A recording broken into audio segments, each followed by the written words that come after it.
Avant de commencer, je voulais vous dire que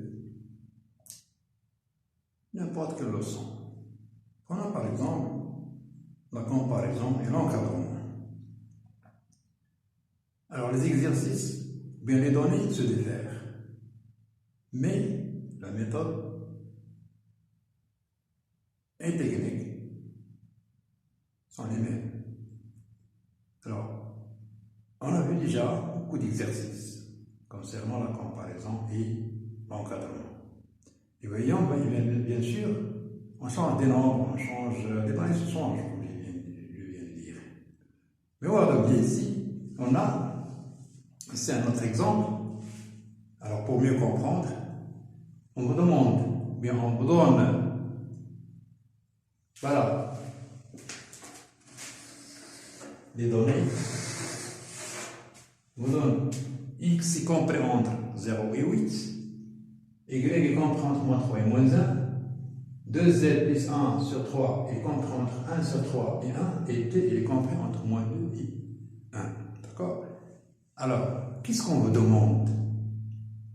Qu'est-ce qu'on nous demande?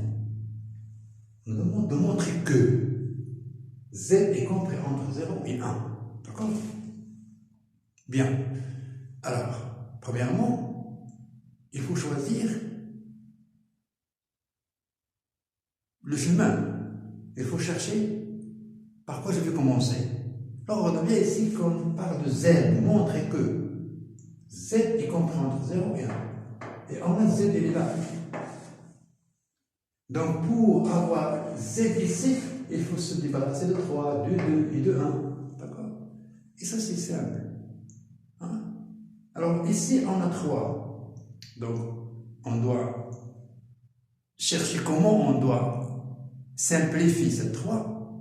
C'est tout simplement, on doit multiplier ici le numérateur par 3. Mais pour multiplier ici par 3, on doit multiplier aussi ici par 3, ici par 3.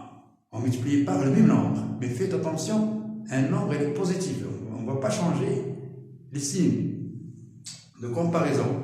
Donc, on va commencer. Donc, qu'est-ce qu'on a comme données?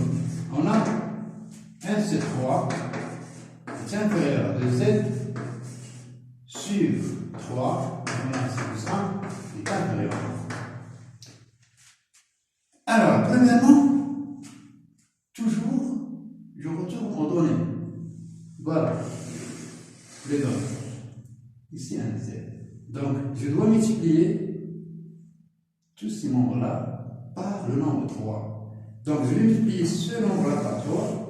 3 multiplié par 1 sur 3 est inférieur à 3 multiplié par 2z plus 1 sur 3 est inférieur à 3 multiplié par 1, ça donne ici 3. Et ici 3 multiplié par 1, ça peut être égal à 1. D'accord? Bien. Alors, ici j'ai 1. Et ici j'ai 3. Mais si on simplifie ici par 3, il me reste 2z plus 1. D'accord? Et bien sûr, voilà.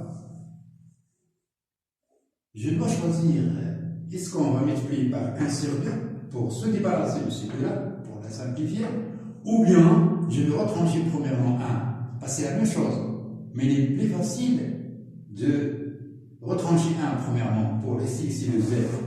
Donc, je vais ici 1 moins 1 est inférieur à 2z plus 1 moins 1 est inférieur à 3 plus 1. C'est-à-dire plus moins 1. Ici, plus moins 1. Bien, alors ici, j'aurai ici 0 est inférieur à, ici, 2z est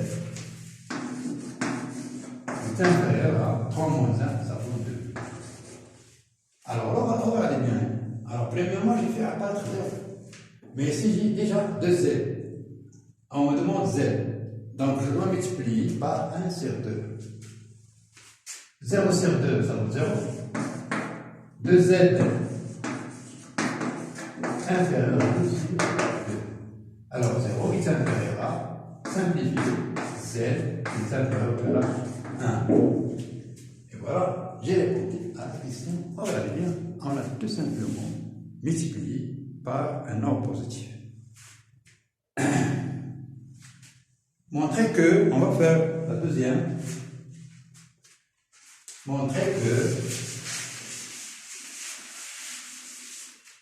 on vous demande de montrer x moins 2y. Alors regardez bien ici, en jx et jy. Je retire votre donnée. Voilà. Je n'ai pas de y. Je n'ai pas l'encadrement de 2y pour l'ajouter à x. Donc je dois, premièrement, encadrer 2y. Donc j'ai ici moins 3y, moins 3, est inférieur ou égal à y. Alors pour avoir 2y, je dois multiplier par 2. Mais j'ai ici moins 2. Donc je dois multiplier par moins 2. Je change ici, regardez bien. Donc moins 2 multiplié par 3, ça donne 6. Je vais changer. Moins 2y est supérieur à 2. Moins 1 multiplié par moins 2. Bah, regardez bien ici, multiplié par un nombre négatif, donc j'ai changé de signe. Bien. Alors, c'est la même chose. J, 6 est plus grand que moins 2y, est plus grand que 2. C'est la même chose que 2 est inférieur à y, qui est inférieur à 6. Bien. Alors, il me demande d'encadrer x plus moins 2y. Et j'ai déjà x, donc x, je vais l'ajouter à ça. Donc, 0 plus 2, ça donne 2. De plus inférieur à x plus moins 2y, ça donne moins 2y, qui est inférieur à 8 plus 6, qui est 14. Et voilà, on fait ça.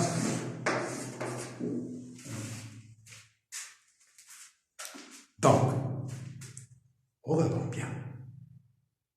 C'est très simple. Concernant la comparaison et l'encadrement, si vous tenez compte tout simplement qu'on multiplie ou qu'on divise. Mais faites attention, s'il s'agit d'un nombre négatif, vous devez changer le signe utilisé. D'accord? On attend.